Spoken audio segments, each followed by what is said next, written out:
매일경제TV 조간 헤드라인입니다. 미국 캘리포니아주 샌디에이고에서 열린 전미경제학회 연례총회에 모인 글로벌 경제 구루들은 새 벽두부터 위기관리 능력을 키울 것을 주문했습니다. 미국과 이란 간의 군사적 긴장이 강하게 불붙고 있습니다. 삼성전자가 CS2020에서 기능과 디자인을 대폭 개선한 2020년형 QLED 8K TV 신제품을 공개합니다. 2020년 새 벽두부터 우주 패권을 향한 각국 경쟁이 본격 시작됐습니다. 한진그룹 저비용항공사 진에어에 대한 국토교통부 제재가 해를 넘겨 1년 반째 이어지고 있습니다.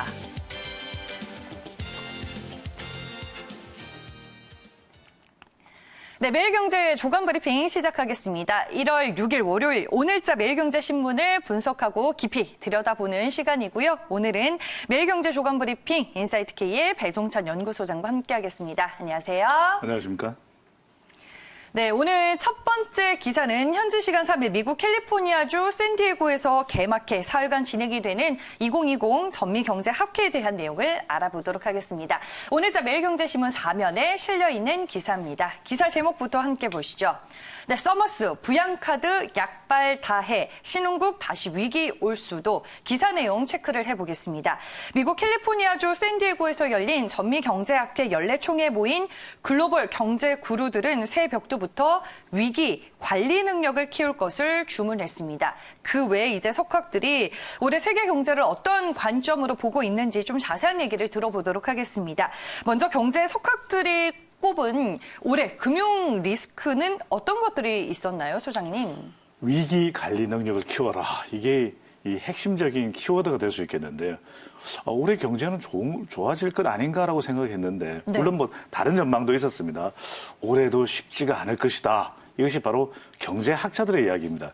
세계 유수, 특히 이제 미국의 저명한 경제학자들이 지금 경제학회에서 내놓은 이야기인 것이거든요. 제닛 앨런 전 연방준비제도 이사회 의장도 있었고 버냉키 전 의장도 참석을 했고 서머스 미국 전 재무부 장관이었죠. 또 이제 하버드 대학 총장까지 역임했던 정말 내노라는 이 명망 있는 경제학자들이 모여서 하는 이야기는 상당히 올해가 어려울 수 있다라는 이야기인데 첫 번째로는 대형 악재가 터졌습니다. 바로 중동발 지정학적 위기가 될 수가 있습니다. 미국과 이란이 전면전으로 가는 것 아니냐 이런 이야기가 나올 정도로 위기 상황이 확대될 수도 있다라고 하는 대형 악재가 또 터졌기 때문이고 또 미국과 중국의 패권 전쟁 끝난 게 아니에요. 계속되고 있습니다. 이 부분도 올해의 이 위기 요인이 될 수가 있겠다. 그렇다면은 경제협력개발기구가 2018년에 세계 경제 성장률이 3.5%였는데 지난해입니다. 이 평균 세계 경제 글로벌 성장률이 2.9%. 올해도 지난해 성장률을 넘기 힘든 것 아니냐라고 하는 전망이 조심스럽게 나오고 있는데, 근데 또 하나 이제 서머스 전 재무부 장관이 했던 이야기 중에 하나가 경기 부양 카드가 다 되어가고 있다. 왜냐하면 이제 전 세계가 금리를 계속 내렸거든요. 기준금리를. 그러니까 이제 금리 카드가 이제 바닥인데 이 카드를 어떻게 또 빼내 들겠느냐 이런 이야기가 나오는데 그러니까 글로벌 경제에서 뭐 미국이나 또 중국은 어떻게든 버텨내겠지만 결국 이것이 신흥국에 영향이 올 것이다. 그렇기 때문에 위기 관리 능력을 키우라는 것이 이 전미 경제학회에 모인 경제학자들의 이야기입니다. 그러면 올해 이제 세계 경제를 바라보는 전망과 시각은 전체적으로 어떤가요? 그렇죠. 이제 미중 무역 분쟁이 큰 요인이고 또 그다음에 주요 국가의 제조업 경기 상황. 앞서 코너에서도 우리가 이야기를 했지만 제조업 지표들이 상당히 썩 좋게 나오고 있지는 않거든요. 그렇다면 이게 세계 경제를 판가름할 수 있는 양대 요인인데 생산 능력이 있어야 이 경기가 활성화되는 것이고 또 하나는 이 불확실성이 최소화되어야 되는 것인데 지금 브렉시트도 있죠. 또 미중 무역 전쟁도 있죠. 뭐 이제 딜 브렉시트가 된다라고 하는 이야기를 주면 유럽의 요인, 중동발 요인, 그 다음에 미국과 중국의 요인 이런 위기 요인들이 계속 겹치다 보니까 이 글로벌 저성장이 고착화되는 것 아니냐 이런 우려가 미국 경제학회에서도 나오고 있는 이야기이고 또 하나 중요한 것이 앞서 서머스 하버드대 교수가 이야기를 했듯이 경기 부양 카드는 이제 소진이 됐기 때문에 경기 하강 국면이 또 나타날 수가 있다. 이럴 때 과연 신흥국들은 어떤 대비를 할 수 있을까라는 이야기가 나오고 있습니다. 네, 알겠습니다. 오늘 첫 번째 기사는 전미경제학회 연례 총회에서 경제 석학들이 어떤 얘기를 했는지 한번 정리를 해봤습니다. 다음 기사로 넘어가 볼게요. 이 미국과 이란의 일촉즉발 얘기를 한번 해볼까 합니다. 신문 기사 6면에 실려 있고요. 소장님께서도 말씀해 주셨다시피 이번 전미경제학회에서도 미국과 이란의 갈등이 언급되기도 했습니다. 기사 제목 함께 보시죠. 트럼프 경고에도 붉은 깃발 내건 이란, 국민 모두가 미국의 보복입니다. 기사 내용 함께 보시죠. 미국과 이란 간의 군사적 긴장이 강하게 불붙고 있습니다. 미국과 이란 간의 갈등이 전쟁 불사의 국면으로 치닫는 상황에서 양측의 무력 충돌 가능성까지 제기가 되고 있습니다. 주말 내내 이제 미국과 이란 관련된 기사와 뉴스를 상당히 많이 접하셨을 것 같은데요. 먼저 미국과 이란의 충돌 상황부터 좀 자세하게 정리를 해주시죠, 소장님. 중동발 위기입니다. 네. 이 위기가 왜 만들어졌냐면 해묵은 숙적 관계가 있는 거죠. 그렇죠. 중동에서의 이 패권 이것을 이제 확대해 가고 있었던 미국도 확대해 유지해 왔던 미국인 것이죠. 근데 이것에 대해서 이제 이란이 핵 확산 조약으로부터 탈퇴하겠다. 또 미국의 얼음장을 놓고 있는 상황에 중동의 위기가 고조될 경우에는 미국으로서는 가장 중요한 것이 이 원유의 안정적 공급입니다. 물론 이 미국 본토 내에서도 셰일 유전이 있고 셰일 가스가 있기는 하지만 그럼에도 불구하고 전반적인 많은 또 원유에 대한 또 공급은 중동으로부터 이루어지는 것이기 때문에 이 호르무즈 해협에서의 안정이 너무나도 중요한 것이거든요.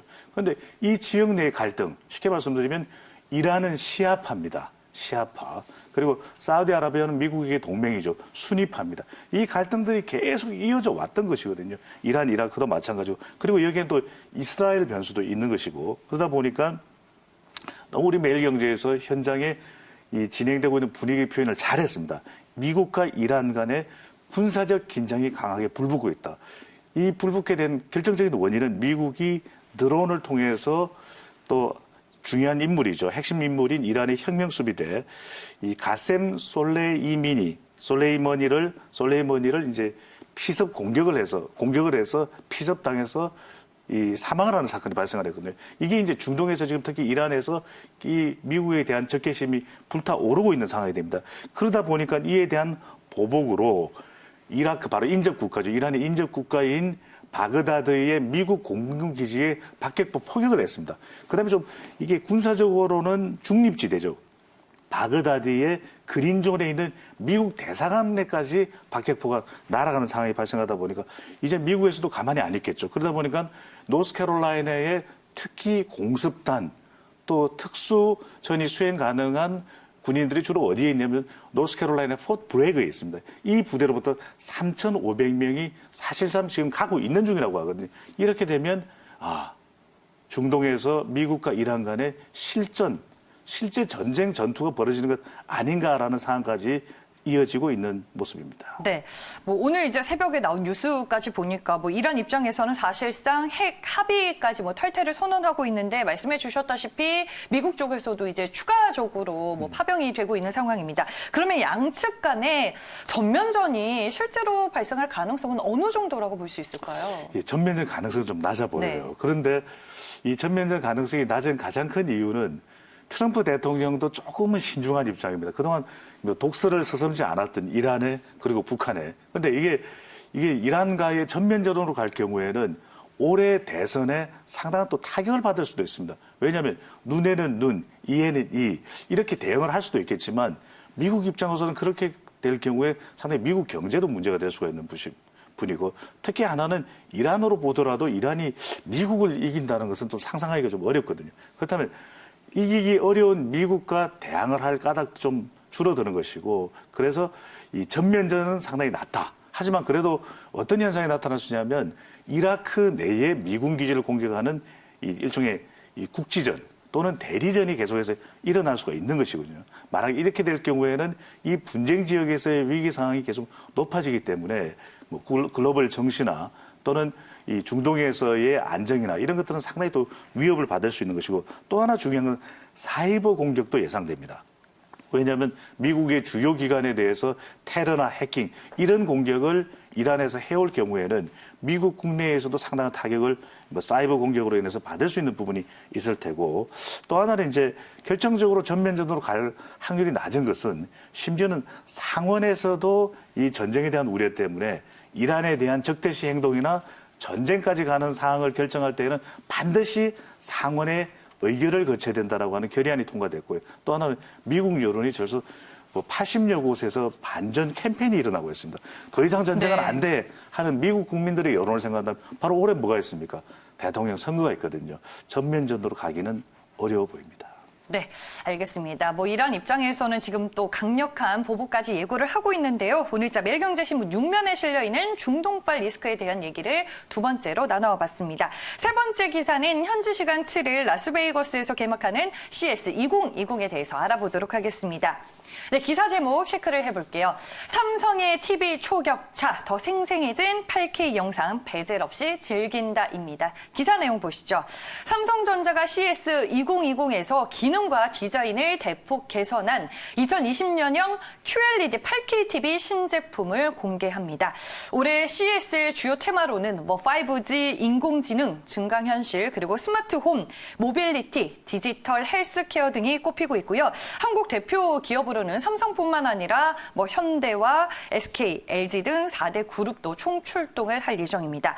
먼저 현지 시간 7일 미국 라스베이거스에서 열리는 올해 CS 2020 어떤 한국 기업들이 참가를 하나요?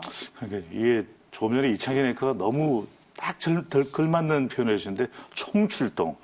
이게 CES라는 것이 네. 단지 미국 내의 행사가 아닙니다. 물론 글로벌한 기업들이 참여를 하고는 있는데 세계의 전자산업 동향을 흐름을 결정하는 것이기 때문에 그만큼 중요하다. 특히 우리 투자자들의 입장에서 볼 때는 이 키워드를 정확히 봐줄 필요가 있습니다. 특히 올해는 집중되는 것이 AI, 인공지능, 5G 강조해드렸고 그다음에 자율주행, IoT, 그리고 블록체인.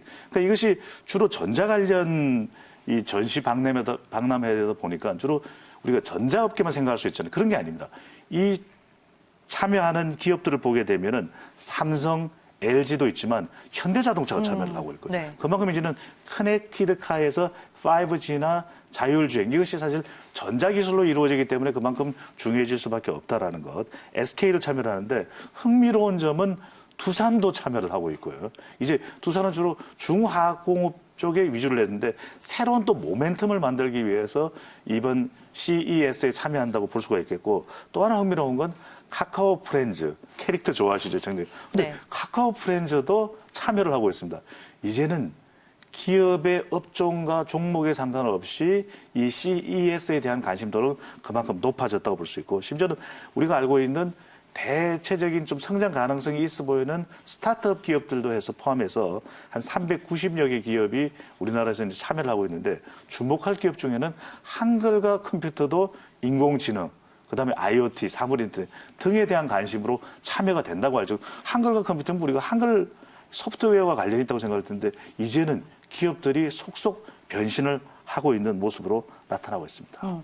말씀해 주셨다시피 CS 2020에서 이제 참가한 한국 기업들이 어떤 신기술과 신제품을 보여주는지가 또 상당히 중요한 포인트인데 삼성전자가 이번에 2020년형 QLED 8K TV 신제품을 공개할 예정이라고 하더라고요. 네, 이 초기술이 새로운 이제 키워드가 될 수 있습니다.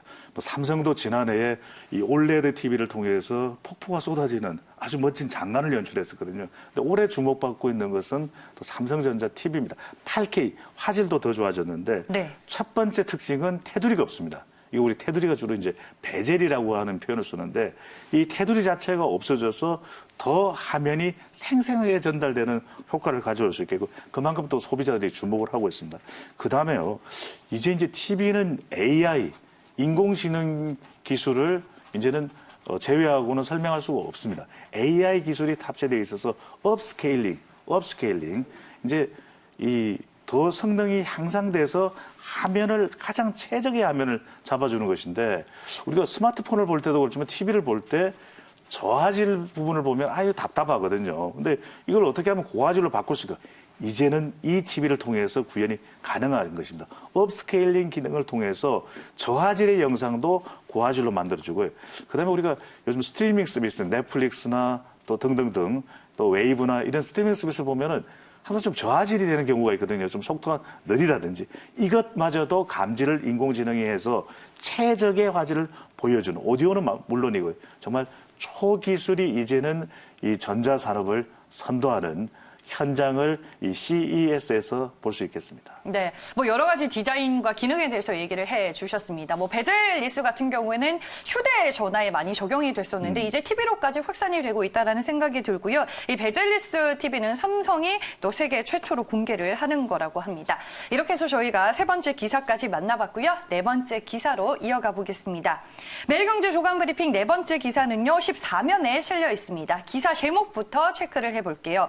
이 중국 화성 탐사선, 일본 우주부대 창설, 새 벽두부터 스타워즈입니다. 기사 내용 함께 보시죠.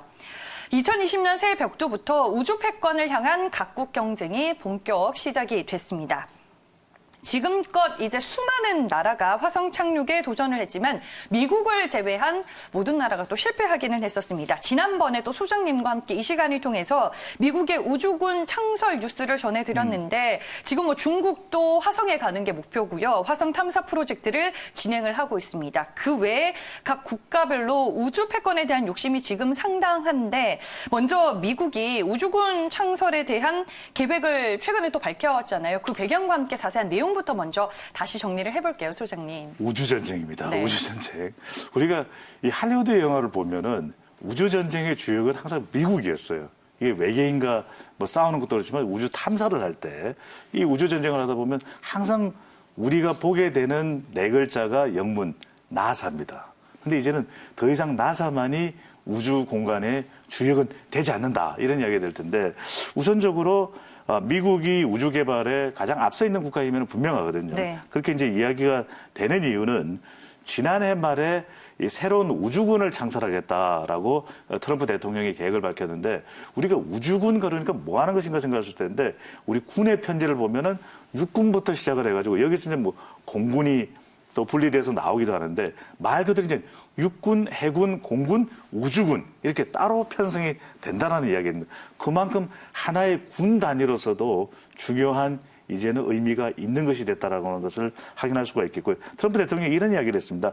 지난해 우리가 가장 트럼프 대통령의 안보 관련해서 중요했던 법안 중에 하나가 2020년 바로 이 국방수권법이거든요. 국방수권법을 통해서 우주는 새로운 전쟁 영역이다. 왜? 우주는 뭐 외계인하고 전쟁하는 건 아니고 다른 국가가 경쟁이 치열해질 수밖에 없다라는 것을 강조했고 그런데 이렇게 미국이 더 박차를 가하는 중요한 이유가 있습니다.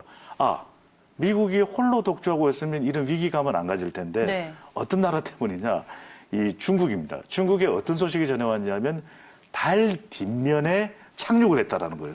물론 무인 우주선이긴 하지만 중국의 그동안 기술이 아주 이 정도는 아닐 거야라고 안심하고 있었는데 달 표면의 뒷면에 착륙을 했다는 것은 미국도 아직 이루지 못한 기술이었기 때문에 중국의 자극을 받으면서 중국의 우주 굴기에 견제하는 이 또 측면에서 미국이 우주군 창설 또 우주 개발에 더 박차를 가하고 있는 모습입니다. 네, 뭐 중국도 미국을 견제하고 있고 서로 이제 견제를 하고 있는데 그렇다면 중국은 어떤 우주 프로젝트에 지금 속도를 내고 있는 건가요? 그러니까요. 중국도 이제는 한참 이제 기술을 더 많이 개발을 하고 있는 단계고 일본, 러시아도 마찬가지인데 이런 생각을 해봅니다. 우리나라는 과연 어디까지 개발이 돼 있냐. 네. 천리안 뭐 EP 위성을 또 이제 곧 쏘아 올리는 정도의 수준은 우리는 됩니다. 하지만 여러 가지 어떤 자원 면에서도 쉽지는 않은데 중국의 경우에는 벌써 올해 처음으로 화성 탐사에 나설 계획으로 또 알려져 있고요. 또 하나 중요한 것이 우리가 우주 정거장은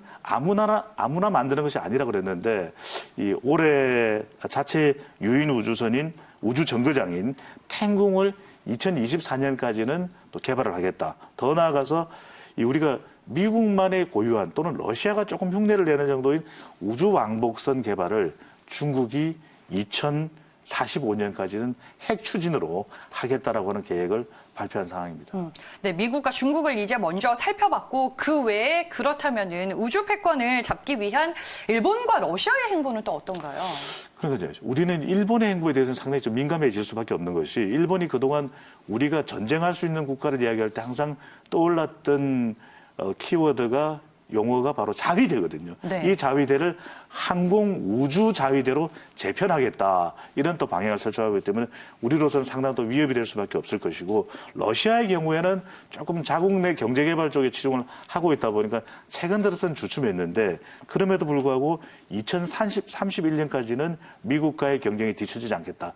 유인 달 착륙 프로젝트를 추진하겠다라고 발표를 하고 있습니다. 네, 알겠습니다. 저희가 네 번째 기사까지 얘기를 나눠봤고요. 마지막 기사 보도록 하겠습니다. 17면에는 진에어의 국토부 제재와 관련된 기사가 실려 있습니다. 기사 제목입니다.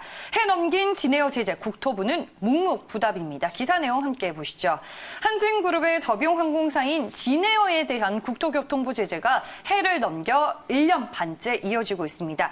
진에어는 국토부 제재 이전까지만 하더라도 제주항공과 국내 LCC 1위를 다쳤 지만 국토부 제재 이후로 신규 운수권 불허, 신규 항공기 도입 제한 등의 경영 제재를 받으면서 실적도 실질적으로 불어줬고 많이 힘을 잃은 상황입니다.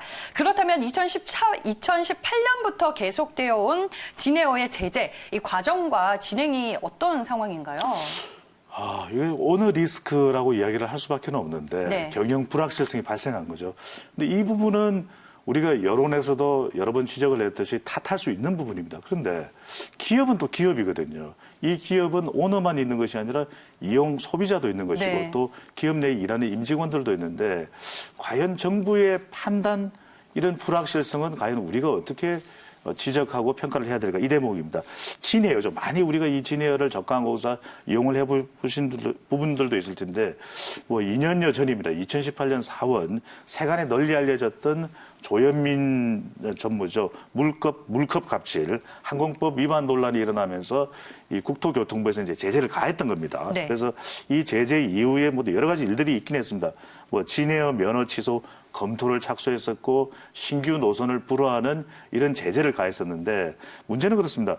이게 일정 시간이 지나서 이제 충분히 개선됐다고 본다면은 제재를 풀어주든지 아니면 제재가 언제쯤 풀릴 수 있다든지 이런 예고가 있어야 되는데 전혀 그런 것이 없다라는 것이거든요. 국토교통부에서는 묵묵부답의 형태이기 때문에 기업 경영 자체가 물론 오너 리스크로 촉발이 됐지만 상당히 불확실해지는 것 아니냐 이런 우려가 함께 나오고 있습니다. 최근에 이제 한진그룹 내에서 남매난이 또 이슈가 됐잖아요. 네. 이 부분이 미치는 영향도 있을까요, 그러면? 그렇죠. 남매의 난. 바로 경영권 불화입니다. 네. 이 선대 조양호 회장의 유훈이 그랬죠. 왜냐하면 형제들이 좀 잘 논의해서 기업을 경영해놔라. 여러 가지 또 논란도 많았던 한진그룹이었던 만큼 이 형제간이 좀 화합해서 경영하기를 바랬던 유언일 수가 있겠는데 유훈일 수가 있겠는데 이것 자체가 지켜지지 않았다라는 거예요. 하여튼 조원태 회장 그다음에 또 조현아 전 대한항공 부사장 사이에서